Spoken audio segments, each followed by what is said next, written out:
આપણે જાણીએ છીએ કે કોઈપણ તત્વની બંધન ક્ષમતા એ એના સંયોજકતા ઇલેક્ટ્રોન ઉપર આધારિત છે. આ પ્રકરણમાં આપણે કાર્બનિક સંયોજનોનો અભ્યાસ કરવાના છે, તો આપણે કાર્બનથી જ આ બાબતને સમજવાનો પ્રયત્ન કરીશું. આપણે જાણીએ છીએ કે કાર્બનનો પરમાણુ ક્રમાંક 6 છે. આપણે એનું ઇલેક્ટ્રોનિક મોડલ અને ઇલેક્ટ્રોન રચના હવે સમજીએ. અહીં આપણે મોડલ દ્વારા કાર્બનની ઇલેક્ટ્રોન રચના સમજવાનો પ્રયત્ન કરીએ. તો અહીંયા તમે જોઈ શકો છો, પ્રથમ કક્ષા કે છે એમાં 2 ઇલેક્ટ્રોન સમાયેલા છે. ત્યારબાદ બીજા 4 ઇલેક્ટ્રોન એલ કક્ષામાં છે. એટલે આપણે એવું કહી શકીએ કે આ એની સંયોજકતા કક્ષા છે. સંયોજકતા કક્ષકમાં 4 ઇલેક્ટ્રોન છે.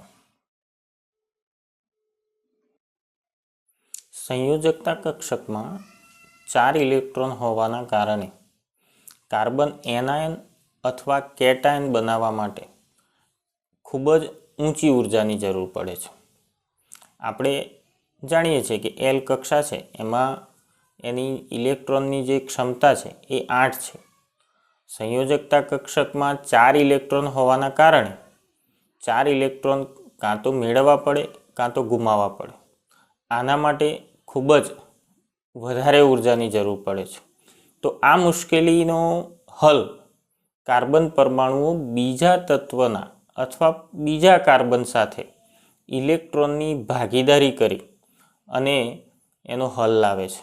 એટલે કે અન્ય કાર્બન પરમાણુના ઇલેક્ટ્રોનની ભાગીદારી કરશે અથવા અન્ય તત્વના પરમાણુ સાથે એના ઇલેક્ટ્રોન સાથે ભાગીદારી કરશે.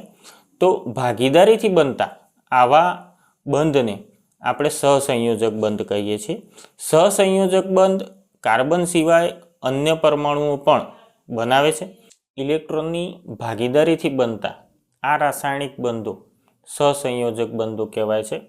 આ સહસંયોજક બંધના પ્રકારો વિશે આપણે કેટલાક ઉદાહરણો હવે આપણે જોઈશું, જેના મોડલ અહીંયા આપણે સમજીએ.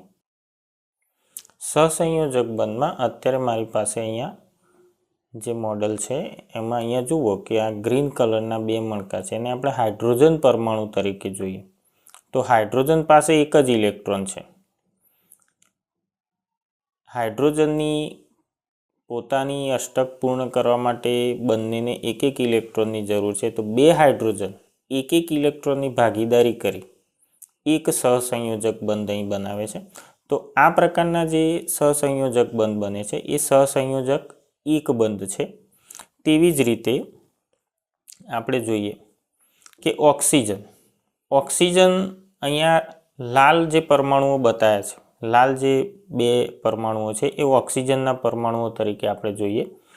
તો ઓક્સિજન પોતાનું અષ્ટક પૂર્ણ કરવા માટે 2 ઇલેક્ટ્રોનની જરૂર છે. તેની સંયોજકતા કક્ષકમાં 6 ઇલેક્ટ્રોન છે. તો 2 ઇલેક્ટ્રોન બંને ઓક્સિજન 2 ઇલેક્ટ્રોનની ભાગીદારી કરશે અને સહસંયોજક દ્વિબંધ બનાવે છે. અહીંયા 2 સહસંયોજક બંધ બને છે અને અહીંયા ઓક્સિજન પોતાનું અષ્ટક પૂર્ણ કરે છે. તેવી જ રીતે આપણે નાઇટ્રોજનનું ઉદાહરણ લઈએ. તો નાઇટ્રોજન 3 ઇલેક્ટ્રોનની બીજા નાઇટ્રોજન પાસે ભાગીદારી કરશે અને સહસંયોજક ત્રિબંધ બનાવે છે. અહીં તમે જોઈ શકો છો 1, 2 અને આ ત્રીજો ઇલેક્ટ્રોન છે. તો આ રીતે સહસંયોજક ત્રિબંધ બનાવી અને N2 અણુ બનાવે છે. આ રીતે H2O2 અને N2 અણુઓનું સહસંયોજક બંધ દ્વારા નિર્માણ થાય છે. આ ઉપરાંત એક જ પ્રકારના પરમાણુઓ સિવાય અન્ય પ્રકારના પરમાણુઓ સાથે પણ સહસંયોજક બંધ બને છે. એમાં પણ આપણે ઉદાહરણ સમજીએ. તો અહીંયા તમે જોઈ શકો છો, આ લાલ જે પરમાણુ છે એ ઓક્સિજન છે. અહીંયા વાદળી જે 2 પરમાણુઓ છે એ હાઇડ્રોજન પરમાણુ છે. H2O કોણીય અણુ અહીંયા બને છે. તો ઓક્સિજન એક હાઇડ્રોજન પાસે ઇલેક્ટ્રોનની ભાગીદારી કરશે, બીજા હાઇડ્રોજન પાસે ઇલેક્ટ્રોનની ભાગીદારી કરશે. આમ ઓક્સિજન 2 ઇલેક્ટ્રોન પોતાના 2 ઇલેક્ટ્રોન બે હાઇડ્રોજન સાથે ભાગીદારી કરે છે અને પોતાનું અષ્ટક પૂર્ણ કરે. આ રીતે H2O પાણીનો એક અણુ બનાવે છે. અન્ય ઉદાહરણ આપણે લઈએ તો મિત્રો અહીંયા NH3 એમોનિયા વિશે, એમોનિયાથી તમે પરિચિત છો. તો આ નાઇટ્રોજન પરમાણુ છે. પીળા કલરમાં જે બતાવે છે એ હાઇડ્રોજન પરમાણુઓ છે. તો આ એક હાઇડ્રોજન, આ બીજો હાઇડ્રોજન, અહીંયા ત્રીજો હાઇડ્રોજન. 3 હાઇડ્રોજન એક ઇલેક્ટ્રોનની ભાગીદારી કરી સહસંયોજક એકબંધનું આ એક ઉદાહરણ છે. NH3 અણુ બનાવે છે.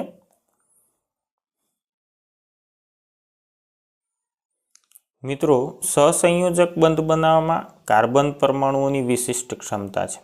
અહીંયા જે મોડેલ દર્શાવ્યું છે એમાં આ લાલ કાર્બન પરમાણુ છે. અગાઉ આપણે મોડેલ જોયું તે પ્રમાણે કાર્બન પરમાણુ 4 ઇલેક્ટ્રોન પોતાના અન્ય તત્વના ઇલેક્ટ્રોન સાથે ભાગીદારી કરી શકે છે. અહીંયા પીળા મણકા જે દર્શાવ્યા છે એ આપણે હાઇડ્રોજન તરીકે લઈશું. તો કાર્બનનો એક ઇલેક્ટ્રોન, કાર્બન પરમાણુનો એક ઇલેક્ટ્રોન હાઇડ્રોજનના એક ઇલેક્ટ્રોન સાથે ભાગીદારી કરશે. બીજો ઇલેક્ટ્રોન બીજા હાઇડ્રોજન પરમાણુ સાથે, ત્રીજો ઇલેક્ટ્રોન ત્રીજા હાઇડ્રોજન પરમાણુ સાથે અને ચોથો ઇલેક્ટ્રોન ચોથા હાઇડ્રોજન પરમાણુ સાથે. આ રીતે 4 સહસંયોજક બંધ અહીંયા કાર્બન બનાવે છે. અને આપણે જાણીએ છીએ એ પ્રમાણે કે કાર્બન આ રીતે ચતુસંયોજકતા ધરાવે છે એવું કહી શકાય. આ મિથેનનું આપણે ઉદાહરણ લઈએ છીએ. મિથેન પર અણુ જે છે એ આમ જોવા જઈએ તો સમચતુષ્ફલકીય છે, જે આપણે 3 ડાયમેન્શનલી આપણે ત્રિપરિમાણીય રીતે આ રીતે જોઈ શકીએ. આમ કાર્બન એ 4 સહસંયોજક બંધ બનાવે છે. કાર્બનની સહસંયોજક બંધ બનાવવાની આ એક વિશિષ્ટ ક્ષમતા છે. કાર્બન બીજા કાર્બન સાથે સહસંયોજક બંધ બનાવશે અને આ રીતે નવા અનેક કાર્બનિક સંયોજનો એ બનાવી શકે છે. અહીંયા ઉદાહરણ જોઈએ કે આ એક કાર્બન છે, આ બીજો કાર્બન છે, આ ત્રીજો કાર્બન છે. તો મિત્રો અહીં જુઓ કે એ ઘણી બધા શાખીય સહસંયોજક બંધ બનાવી અને ઘણા બધા પ્રકારના સંયોજનો આપી શકે છે. તો કાર્બનની આ સહસંયોજક બંધ બનાવવાની અદ્વિતીય ક્ષમતાને આપણે કેટેનેશનનો ગુણ કહીએ છીએ.